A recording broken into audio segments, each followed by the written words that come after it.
Nós somos pessoas localizadas. Como cristão, na qualidade de cristãos, nós somos pessoas localizadas. Localizadas onde? Onde estão os nossos pés?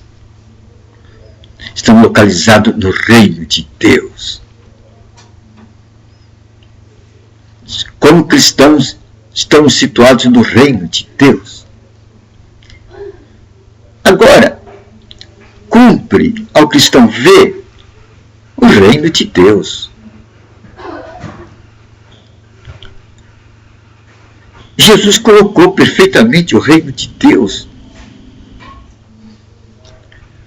Jesus disse que o reino de Deus não está aqui nem ali. Que você não pode ver o reino de Deus com os olhos da carne.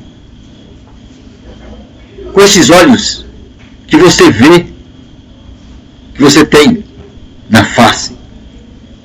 Não é com ele que você vai ver o reino de Deus. Então, querido, o reino de Deus não está na igreja feita por paredes de homens. Não está em catedrais. Não está em igrejinhas. Não está em igrejonas, grandes igrejas, para 20 mil pessoas ou mais. O reino de Deus não está em igreja. Essa é a consciência do cristão verdadeiro, daquele que é nascido de novo. Ele tem o pé no chão. Ele não está se escondendo como cristão de trás de tradições e ensinamento de homens. Ele tem consciência de quem é o seu cabeça. E seu cabeça é Jesus Cristo. E quem é Jesus Cristo? Jesus Cristo é o conhecimento de Deus. Devemos amar o conhecimento. O conhecimento que nós devemos amar aqui na terra chama-se Jesus Cristo. Ele é o bem. O conhecimento que devemos amar aqui na terra chama-se Jesus Cristo.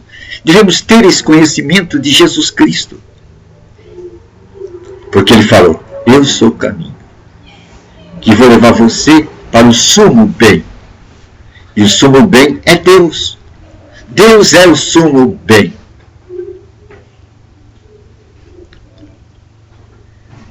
Então, o conhecimento, o bem concreto que eu posso ter aqui e agora é Jesus Cristo. Agora, Jesus Cristo só pode ser revelado pelo Espírito Santo. Quer dizer, sem o Espírito Santo eu não posso ter conhecimento de Jesus Cristo. Se eu tirar o Espírito Santo da Trindade, eu vou ter um conhecimento de homens. Logo vai ser conhecimento de tradições, conhecimento igrejeiro, conhecimento de patota. Então, meu olhar nessa perspectiva igrejista vai ser o olhar da mulher de Ló, sempre para trás. Eu vou estar olhando os grandes feitos do passado para estimulá-los do futuro. Eu não tenho Espírito Santo.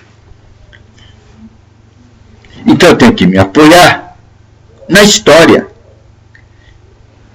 Como eu tenho que me apoiar na história, o meu olhar vai ser histórico, e eu tenho que voltar a formas que me tragam a história, o passado, os fósseis do passado, os cadáveres do passado, para o presente. Então, Eu vou criar análises gramaticais de palavras. Ou vou até o ecossistema, onde aconteceram os fatos bíblicos, e vou levantar nos ecossistemas o estado das coisas. E daí vou fazer deduções a partir daí. E vou trazer esses fósseis para o presente. E vou colocar diante do meu povo. Eles se alimentarão desses cadáveres. É análise histórica. Trazendo coisas do passado. Tudo isso porque eu tirei o Espírito Santo da minha vida. Então eu vou crer nas tradições. Tradições são teologias, ensinamentos, doutrinas, sistemas de doutrinas de homens, feito por homens, elaborado por homens. E vou cair na mesma posição que o grande príncipe do passado, Nicodemos. E Nicodemos tinha uma grande admiração por Jesus Cristo, pois no seu olhar ele sabia que Jesus fazia coisas extraordinárias. Ele tinha conhecimento das obras de Jesus Cristo. E ele refletia cá com os seus botões. Se Jesus Cristo faz estas coisas, estas evidências extraordinárias, é porque Deus está com ele. Eu sou um príncipe em Israel. Meus colegas são príncipes em Israel. Na qualidade de príncipes, autoridades. Não temos autoridade para fazer estas coisas. E este homem, Jesus Cristo, tem. Eu tenho que ter encontro com esse homem. Mas tenho que tomar cuidado. Eu tenho uma posição, eu tenho uma patente a defender, no status quo.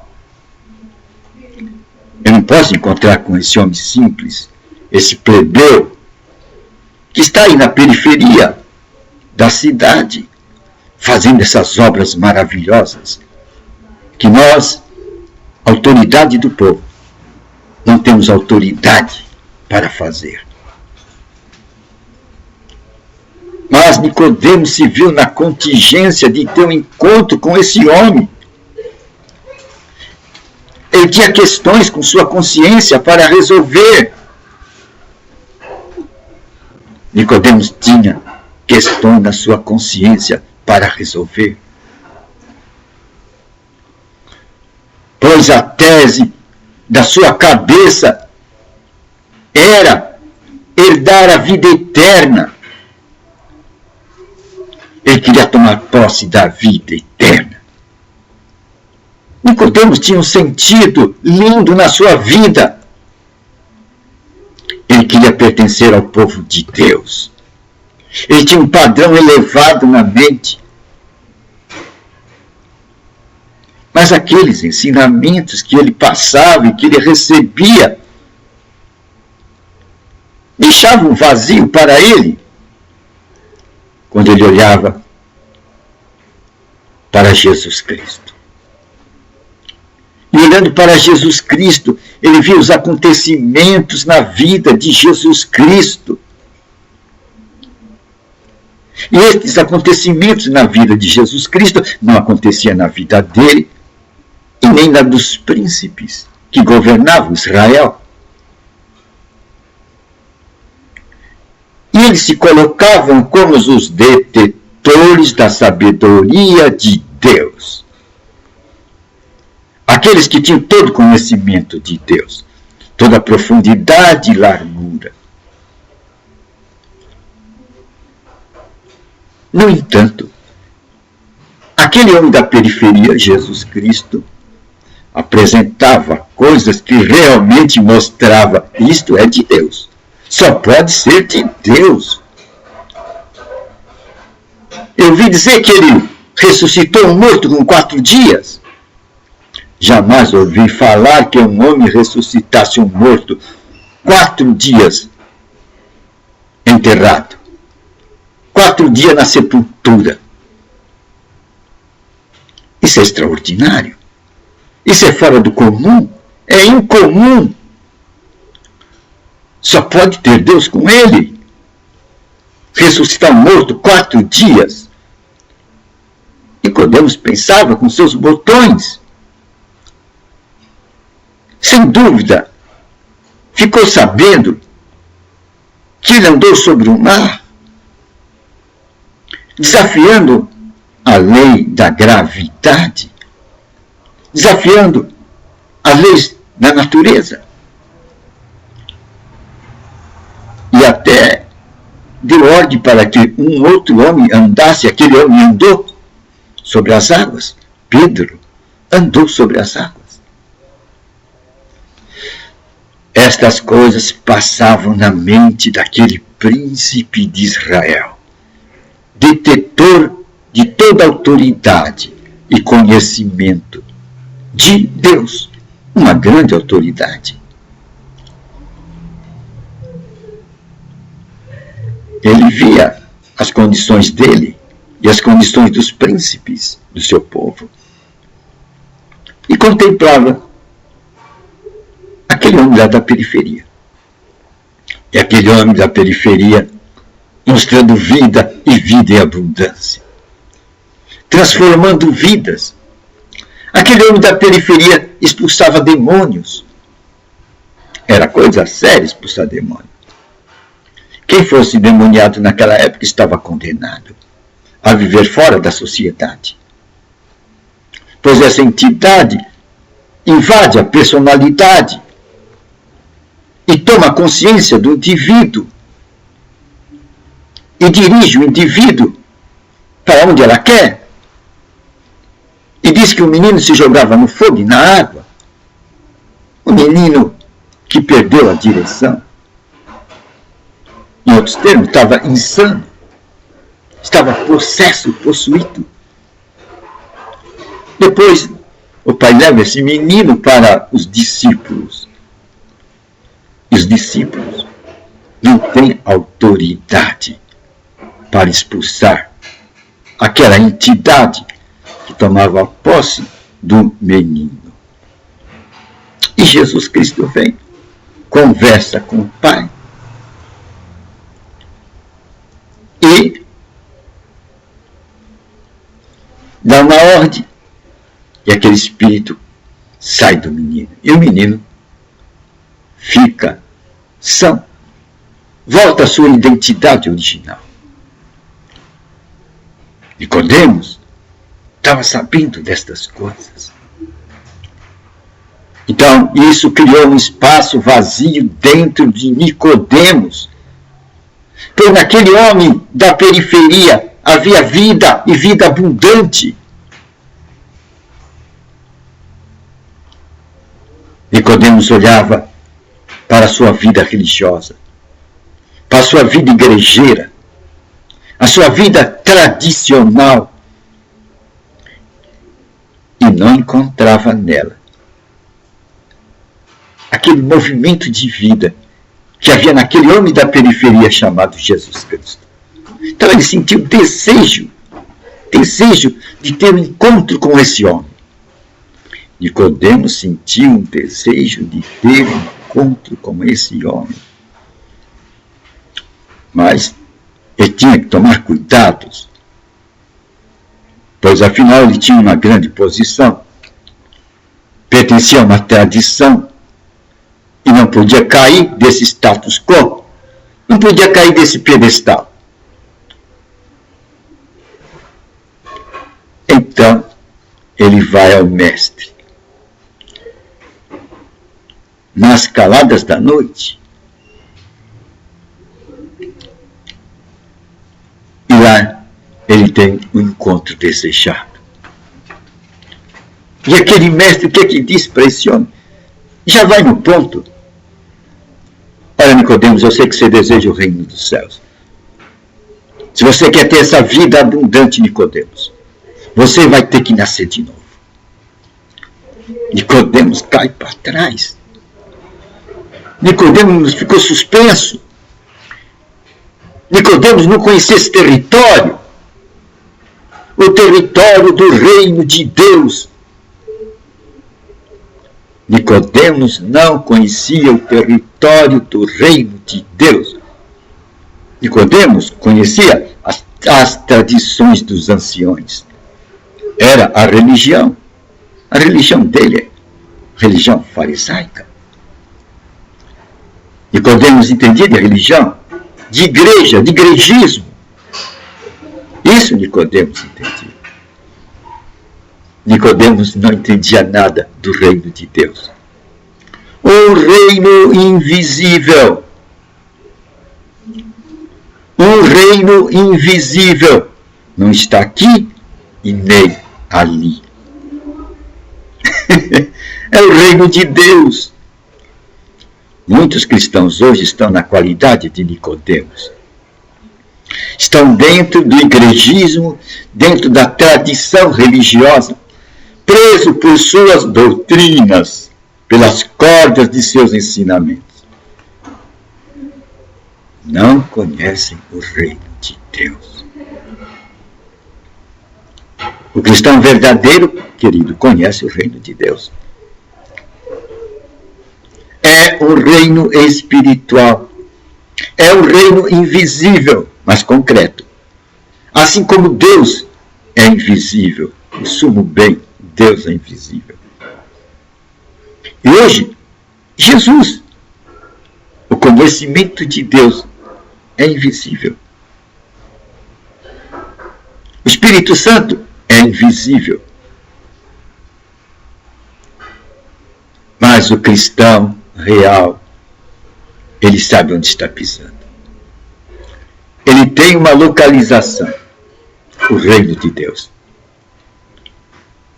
E ele sabe que pertence a esse reino de Deus, porque ele passou por uma experiência. Uma experiência. Essa experiência faz toda a diferença. E como você vai passar por essa experiência também para chegar lá? Tem que beber da água. Olha a mulher lá da fonte. Jesus disse, você tem que beber da água que eu lhe dou. Opa, achamos segredo para encontrar o caminho da vida eterna. E a vida eterna é essa. Que você crê em Jesus Cristo. E vai ser lhe dado o poder, dinamis, o poder, a habilidade de se tornar um filho de Deus. E esta habilidade vai ser a dádiva da promessa de Deus, o Espírito Santo.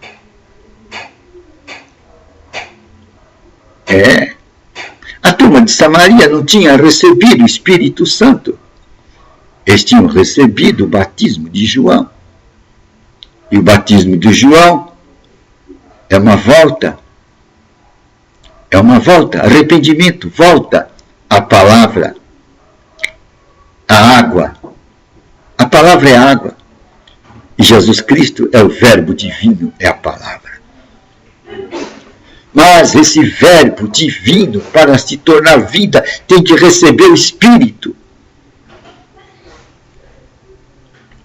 Por isso que Jesus disse para Nicodemos, você tem que nascer da água e do Espírito. Os verdadeiros filhos de Deus são gerados da água e do Espírito. Eles têm que beber da água, a palavra de Deus, e ela vai gerar nele a fonte. E essa fonte é o Espírito Santo. Aí ele vai ver o reino de Deus. Aí ele vai andar no reino de Deus. Ele vai andar no reino de Deus. Como? Pisando pelos fundamentos da terra. Ele vai andar vendo como o pai Abraão andava vendo o invisível. Sabia como ver o invisível. E o segredo para ver o invisível